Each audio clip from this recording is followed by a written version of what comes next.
What's up, everybody? Beau-hindman back with another quick video. I don't know why I say quick. I guess it's not that quick, but anyway, today is Saturday. I thought I would do a video that I've been meaning to do for a while. It started off with this little guy here. So what I'm going to do is I'm going to start showing him the Barbarian. It's hard to say. I love this little character. I'm going to be showing a video of him in his original form right around in the top right-hand corner here. And I wanted to introduce you to the concept of using washes and dry brushing, maybe a little pen aligning, some really basic paint features to create a much better looking toy than what you have currently. And I'm going to be showing you 3 examples today. This Barbarian figure was a really cool figure. He caught my eye. I think he's based in a little movie, like a little animated movie. And I don't know. I don't know what the movie was. And I was just like, you know what? I'm going to get that character because he looks so cool. But he has just empty detail. So I'm going to go ahead and move this video over to the side here. Here, let me do it. And this is what he looks like with a little bit of detail added. I'm still not finished with this one because I was experimenting a bunch with him. You can see where he some paint peeled and stuff. So I'm going to go over some of the techniques. But the general idea here is that you're going to place a wash to get into all the little cracks and crevices. And then you're going to, depending on the type of wash, you're going to possibly dab it off or wipe it off, or you're just going to let it sit there. What I tend to do is I tend to place a wash and then let it sit for just a little bit, and then I dab it once it's mostly dry to give it kind of a nice, kind of I don't know, a buffed effect. Here's what I use. This is waterproof as well, so you can use just water to wash it down. There's no stinkiness. You can just use a cup of water. Like I do here. I just have an old cup and I keep some of my brushes in it. Here's an assortment of brushes I use. It doesn't have to be exact at all. And I'm going to go over some of the techniques I used and how easy it is. So you take this, you shake it up really well, you take off the cap. While you do this, be careful with any washes or any type of anything like that what you're doing is to make sure you don't create any bubbles. So then when you dip it in, I would wash mostly just a little area. Like let's say I would just do this fur inside here. I was careful not to go, like if you have a brush full of wash, don't go blah, blah, blah, blah, blah, blah, blah, blah, real hard. Kind of try to get a whole bunch and just place it on gently. So you're trying to avoid bubbles. If you get a bubble, I don't really see any examples here, but if I see an example, I'll tell you. If you get a bubble, and when that bubble of wash dries or gets drier and you wipe it away, you could be left with just a ring. And that can be a neat texture you can use in some places, but in most of the time you want it to be nice and smooth. So you place the wash, let it dry a bit, then I use different cloths. Let's say like I use these old eyeglass cloths, and you just dab it. It gets to be just a super fun, super quick way to make your characters look better. Now, as I said, this guy's not done, and you can see how imperfect he is. Because I'm still experimenting. With some washes, you got to be careful. You'll get little blank areas. You'll get, you'll get areas where it doesn't cover and you miss. But in general, when you put on a whole wash, especially over a toy, not so much over a model or something with straight, perfect lines, but over a toy with some texture like this, is on its own, the wash, within minutes, it'll look so cool. Once it dries, it looks even cooler. You will start to eventually get a darker overall look, especially if you compare this to the original Barry. Everything darkens up. I like that. I like it to look dirty, and this is an adventurer. He's out causing problems, and doing whatever this Barbarian does. But what you can do is once you get that darkened look, if it's too dark for you, you go in with a little white, like a little bit of this. I use a lot of these Citadel paints. You use this dry Praxi white. It almost looks like it's ruined. See that? But it's really almost like a putty, a cement kind of mixture in a way. It's hard to explain. You take a little bit of that and you literally wipe it off till it's almost completely dry. And you can use the same spot like that to see, or the black cloth like this on with the same spot, wiping it so you can really see. And then you after it gets really dry, get you like a brush that's kind of real soft and splayed out. You just gently, almost like you're looking for fingerprints, you just gently go over and you'll create just hitting the highlights. It's not always perfect, so sometimes you have to go back in and reapply a wash or touch it up, but you can't be afraid of making it a little ugly. Because what you're doing with the wash in kind of this lazy way to quickly make a toy look better is you're not afraid to make it look a little bit dirty. So see on the back, I haven't finished his hair here. It's kind of all over the place. It needs to be done a little bit better. So I'll probably highlight all that. I haven't finished the helmet. I want to clean all that up. And then you can get like a metallic dry like this, Necron compound, and do the same kind of dry brushing, but then touch up just dry, just barely wisp it on, like you're just thinking about it. And don't go too fast because you'd rather have too little than too much, you know. And you'll hit these edges with a nice metallic color, and it'll start to really look cool. You can apply as many washes as you want. I did his feet. I'll probably redo those again because some of the lines aren't perfect, but I don't really care. And you just have fun with it. Make it just get really messy. If you look at his face, I'm going to see if I can get better light here.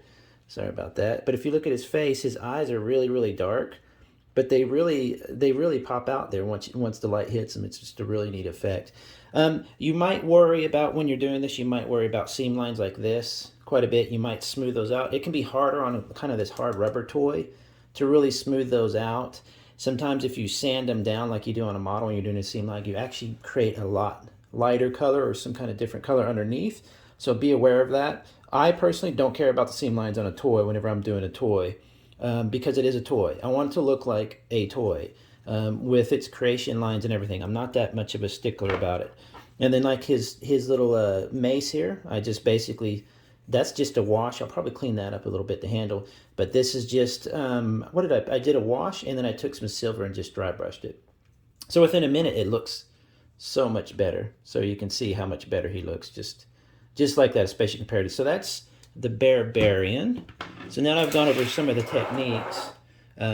Here's a Ben 10. Ben 10 is one of the 12 lines I collect. This is one of my favorite of the figures for some reason. It's just so chunky and fun, and it stands pretty well. None of them really stand that great, but it stands pretty well, and it just looks super fun. But look at the lack of definition in the face. Because again, you know what I always say, it costs money to do a nice paint job. So to kit these around $9 a piece every time, you've got to, you got to make some sacrifices, and dry brushes and washes can cost.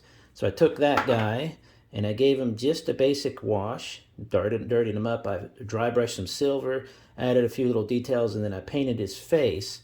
Now the face came out kind of fuzzy because I was messing around with different techniques. But again, I like that he looks like a space zombie, like one of his eyes is all messed up, and I just washed the visor there so that it's not see-through anymore, but you can lift it up and it's like he's scary.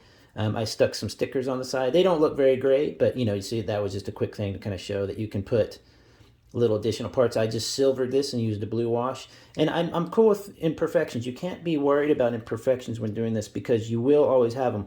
I'm going to show an example here. This, if you can see it, looks pretty good. The visor was just basically washed over, but when I lift this, you've got to be careful because what can happen is it can pull at the bottom like that.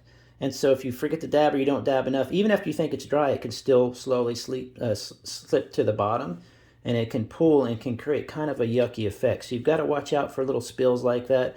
I know that in some modeling communities, they don't like washes and stuff because they say they're lazy or that it does stuff you don't intend. But in my mind, if you're a space adventure guy like this and you're getting in fights and having fun, and you're, crawling around on the dirt or whatever, you're going to get spills and poofs of dirt and stuff naturally hitting you. You can't fake that. You can't draw on the perfect looking spill. So a wash is a great way to do that.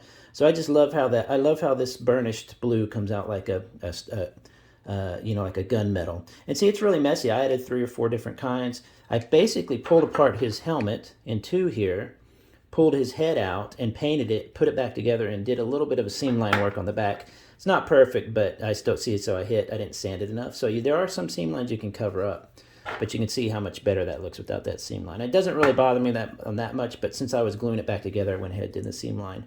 So another great, fantastic figure I love. This is one of my favorites I've been meaning to do for a while. If you know me, I love the Warhammer line of McFarlane line of Warhammer toys. They're amazing, but look at the lack of definition in the face and the shoulders. It's just plain white. The red of the eyes. There's no depth there at all. Look at the great details in the yellow and in her. Look at the details in the mold for the cloak thing here, whatever this is called. Amazing figures, but you need to have something to pop it all out. Now, all I did here was, again, wash real quick. Look how the details popped out. Gives it depth. Just did a silver quick dry brush. You can see that I hit that in some places. Even the eyes, even though I left the wash alone, look at the eyes. I have a little depth now. On the back, you can see how much of an effect it had. I did this, and I literally did that probably in all time if I just had timed it, because a lot of what I do is I'll do a little bit of time and let it dry. Probably an hour, so no time at all, and you get so much more definition. Look at the kneecap comparison. See that white, and then you look at that. It's got depth. It has dirt in it. It has a metallic look, and this wasn't even done like quote unquote carefully. This was done really quickly. I'm telling you, it takes no time at all. But look at the gold. You can now see all the detail on the gold, the little medal on her front there, Sister of Battle. And she just looks 100 times better. These guys are great, these Warhammer ones, because you can literally pull them all apart. Pull the head off, pull the arms off, pull the legs. The waist even comes apart. This comes off. So if you want to do all the seam lines and get rid of something cool, but these don't really have very many. These look fantastic. I love these figures. They're not expensive. $25. You can get them for as low as $10. But they just don't have the detail work. I mean, look at that. And then what I really want to do, what I'm dying to do here next, is I'm going to get some of her Space Marine brothers. Look how flat this guy is. So he's a little dusty too, but I've got more over on the shelf. But compare the details. So see how much his head, this here would benefit from a little silver or gold dry brush. It takes no time at all. So you're kind of doing a little work to replace what the toy manufacturer was not able to do to keep the price in under a certain price point, which I respect totally that they do that. And also, if they were really, really painted, there wouldn't be as much customization. You wouldn't want to cover up a really amazing paint job. So this kind of leaves us with some choices, if that makes sense. So it's kind of an excuse, but still. So you can see how much of a bang for your buck you get just from some $5 little containers of wash, and just not being afraid to mess up. Make it a little messy, have a little fun, get your hands used to doing the washing and the dry brushing and how easy it is, and you just get so much more depth, and just the character looks more original, more custom. It's just fun. Like, he's now evil Ben 10, zombie Ben 10 in space, so that's just fantastic. But enjoy, everybody. I'm gonna go have some beers and walk around and chill out with my lovely wife, watch some movies, whatever, and enjoy. Please have a good one. Bye bye.